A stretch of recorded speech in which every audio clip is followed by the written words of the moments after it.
the big fights for you for like the last 4 or 5 years or so, but I mean, you know. I need a vacation, man. I was gonna say, I mean, does this fight week feel special, important, like a big moment in your life? Yeah, I have very special to me because I have an opportunity to be the world champion. It gives me chills just saying it, you know. I want it so bad. This is very important to me. So it was so interesting, I thought, when you took the trilogy fight with Conor, right? Did you have to weigh in the fact that if for some reason I come up short, that world title fight's going away? Yeah, I knew that. Going into that fight, in the back of my head, that was, you know, I'm gambling on myself.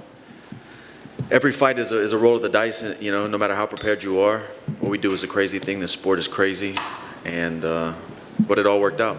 Yeah, no doubt. Now you're here. I mean, Charles obviously has a great story as well, great journey through mixed martial arts. What did you think when you saw him become champion? I mean, were you almost happy for him in a way? For sure, man. I've been watching that guy a long time. We've both been in the same waters, 45, 55, for the last decade in the UFC. And there's a list of guys that, when they won the belt, was really special to me, and he's on that list. You know, Bisping's on that list. Robbie Lawler's on that list. Underdogs. The guys who, you know, of course everybody's fighting against adversity, but the guys who were counted out a couple times and made it happen. And I'm trying to add my name to that list. That's the goal here this weekend. No question about it. He's obviously an absolute killer. You've been facing nothing but absolute killers. But when you look at him, is he more dangerous, less dangerous than some of the other guys you've been facing?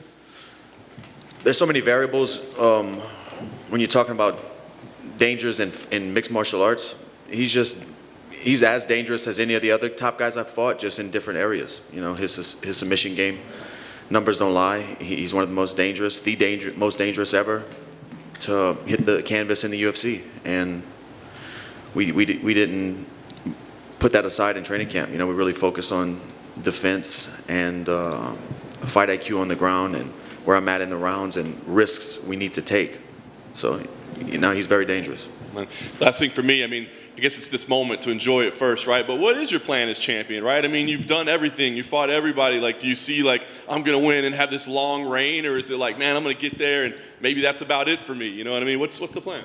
I'm not sure. I haven't really looked that far. You know, I have to perform Saturday night and get that belt. And then we'll take it from there. But sitting here thinking about it, you know, I'll probably defend the belt.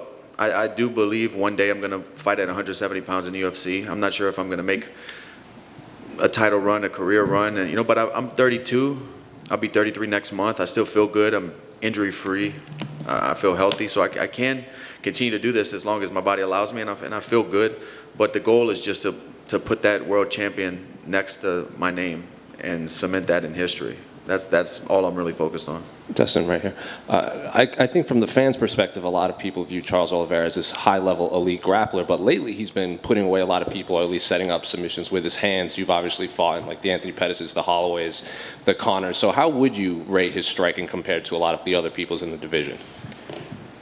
You know, he's dangerous. He throws big knees, big kicks, power shots. He keeps himself protected, throws a good sharp hook that he hit Chandler with. He does a lot of things well on the feet. Not a big volume puncher, not the best footwork, but very aggressive and not a point fighter. You know, he's trying to finish you.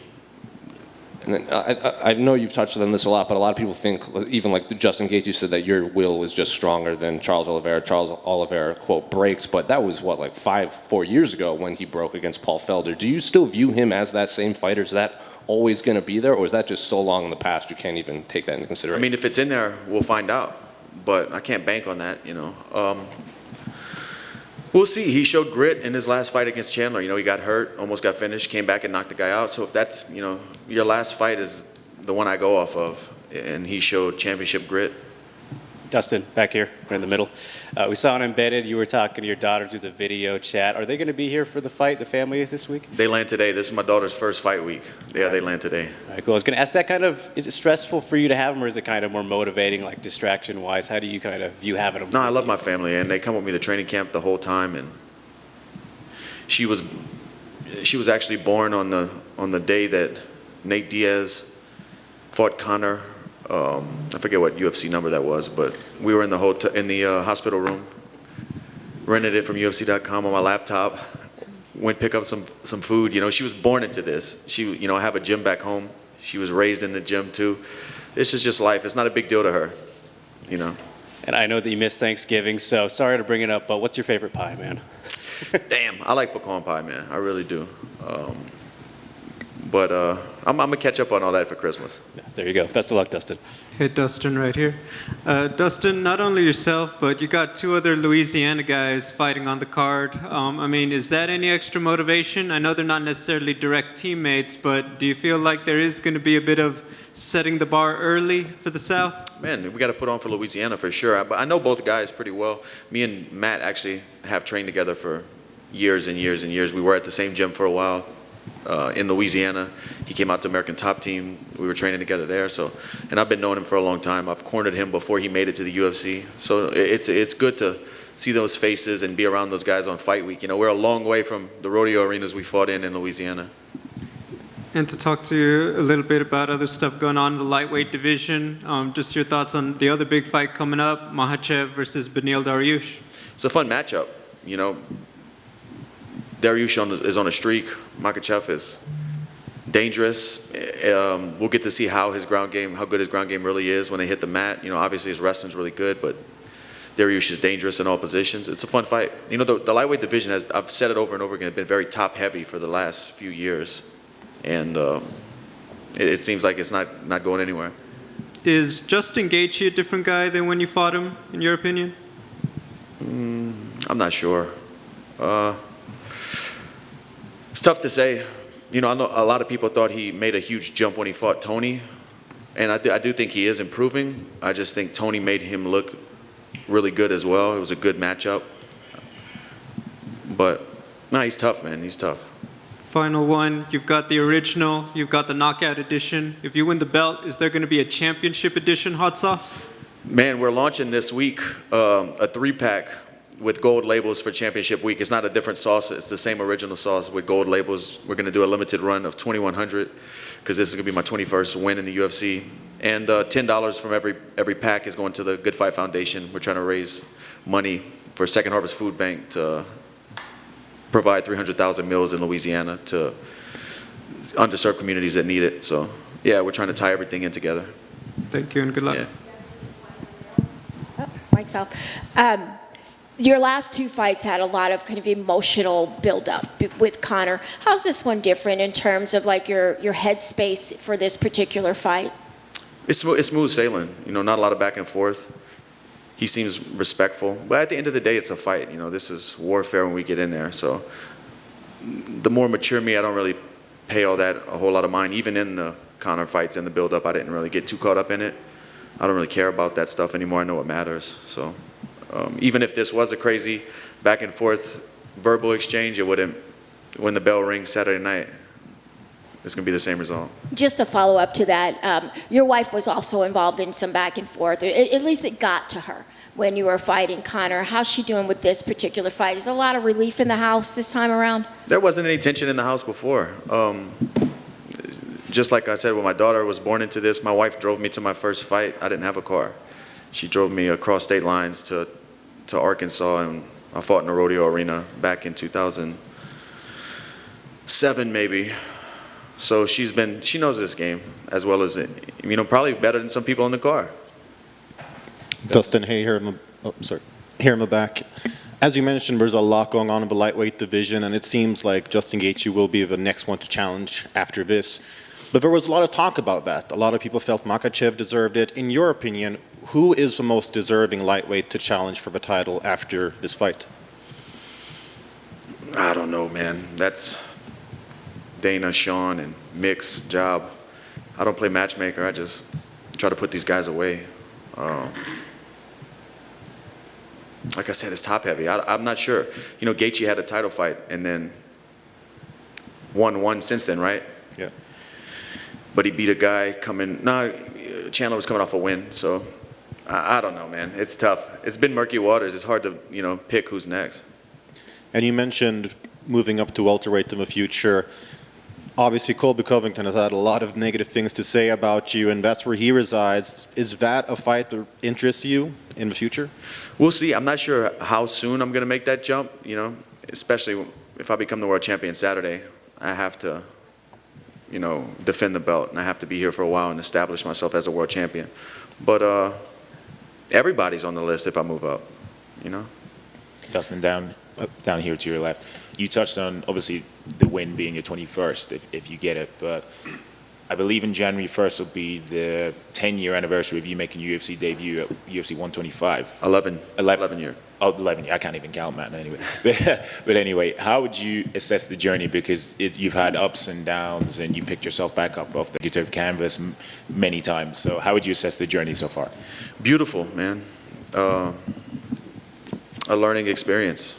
It helped me become the fighter I am, but also the person I am. You know, I just hope I can pass on these lessons I've learned to my daughter, to other fighters in the future. You know, it's more than fighting. It's life lessons, and I'm just happy with the person I've become. And I know you're not one to overlook your opponents or whatever, but having had the interim belt wrapped around your waist, have you thought of what the feeling will be like when you have the undisputed one wrapped around your waist in front of a packed crowd? Man, when I do think about it, I just think about the next day. Not the moment, the next day when I can exhale. Because it's still going to be, you know, I'm going to win this fight, do media, go back to my hotel. It's still a rush of madness, you know. But when I get on that airplane with my wife and daughter the next day and I can exhale, nobody's asking questions, and I can hold the belt with my family, that's what I think about, that feeling. And I can't wait to see what it feels like. Thank you. Dustin, kind of right here. In that same vein, you've talked a lot about that promise you made to Jolie about being the undisputed champion. I know you didn't feel, in that sense, completely fulfilled with the interim title. Is that something you're thinking about much this week? Yeah, if I can become the world champion Saturday night, I've done it all in the sport. Everything I've set out to do, I've set my family up. We're in a good position financially. I have other businesses outside of fighting going on. I have to check that box. That's forever. You know, I was saying 25 minutes to make life fair. This is 25 minutes for eternity. 25 till eternity. That's what this is. You don't take that away. Once a champion, always a champion. And it's very important for me and my wife, you know, none of this was done in vain regardless of what happened Saturday night. But it just cements everything that we thought. And last thing, I know you retweeted that graphic I put about the stats in this fight, you know, most finishes, most wins, bonuses. Can you try to put into context, I know you're a fight fan, like the specialness and the uniqueness of this matchup between you and Charles? Me and Mike were just talking about it whenever that graph came out. We were sitting at the kitchen table, and I don't ever sit back and like reminisce or look at all the stats, longevity stats like that, but thinking about it is crazy because it doesn't feel like I've been doing, you know, it's happened so quick. Even though it was 10 years, it happened so quick. It goes by so quick, and all the things you accomplish and add up and stack to the record books. I never sit down and look at it all, but to see that on the graph and to start looking, we started pulling up other records and stuff, and it's crazy, man. It's a good feeling. Yeah, Dustin, just one more back here. On the top, as I mentioned, the welterweight division before, the hottest rising guy there right now has got to be Khamzat Chimaev. Everyone's talking about it, and some people saying he's a future champ. Some people saying he's a little overhyped. Where do you stand? What's your opinion? I'm a fan. I want to, when he's on the card, I'm buying the pay-per-view or watching. You know, it's exciting. That's what makes me want to watch, to find out if he's that guy, to see him compete. So, and I think the sport needs that. We need stars to stay in to keep people interested. Not that they wouldn't be without it, but it's fun when you have a guy like that. Is this a real special person? And we're going to find out. And the last one from you then. You were on Hot Ones and you went through some pretty spicy sauces. Did that in any way affect or inspire you to try some of your own super spicy sauces in the future? We launched a KO edition, and man, that's about my limit. That's about my limit that I can enjoy before it becomes like a gag gift. You know, anything that's too hot is like you're going to use it one time to mess your friend up, and that's it. You know, we'll see. All right, thank you. Thanks. Undisputed.